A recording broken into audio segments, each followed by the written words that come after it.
Urdu story time کے دیکھنے والوں کو خوش آمدید کہتے ہیں۔ حضور نبی کریم صلی اللہ علیہ وآلہ وسلم کی خدمت میں ایک خاتون آئی اور کہنے لگی کہ مجھ سے گناہ ہو گیا ہے اور میرے پیٹ میں ناجائز بچہ ہے۔ آپ صلی اللہ علیہ وآلہ وسلم نے فرمایا، کیسے مان لیں کہ تو نے بدکاری کی ہے؟ پر اس خاتون میں احساس گناہ بڑا تھا، تو آپ صلی اللہ علیہ وآلہ وسلم نے فرمایا کہ جاؤ اور بچہ پیدا ہونے کے بعد پھر آنا۔ پھول جیسا بچہ پیدا ہوا تو بچہ گود میں لیے آ گئی کہ یا رسول اللہ اب کیا کروں؟ تو آپ صلی اللہ علیہ وآلہ وسلم نے فرمایا کہ غلطی گویا تیری ہے، بچے کی نہیں، واپس جاؤ، اسے دودھ پلاؤ، جب روٹی کھانے لگے تب آ جانا۔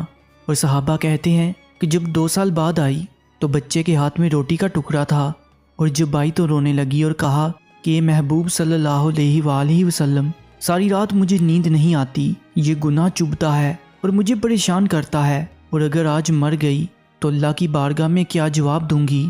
نظر کرم فرمائیں۔ تو آپ صلی اللہ علیہ وآلہ وسلم نے فرمایا کہ بچہ ایک صحابی کو دے دو اور اسے کہو کہ اس کی اپنے بچوں کی طرح پرورش کرنا۔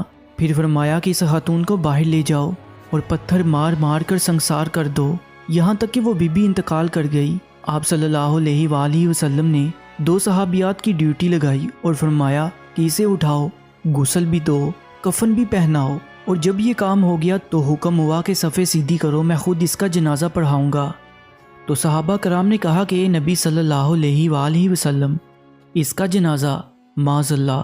تو میرے پیارے آقا صلی اللہ علیہ وآلہ وسلم نے اس خاتون کو معاشرے سے کاٹا نہیں، بلکہ آپ صلی اللہ علیہ وآلہ وسلم نے فرمایا کہ تو نے اس کا گناہ دیکھا ہے مگر اس کا احساس نہیں دیکھا، اس کی توبہ کا انداز نہیں دیکھا، اس کی طرف نہیں دیکھی، بارگاہ خدا میں سرخرو ہونے کا جذبہ نہیں دیکھا۔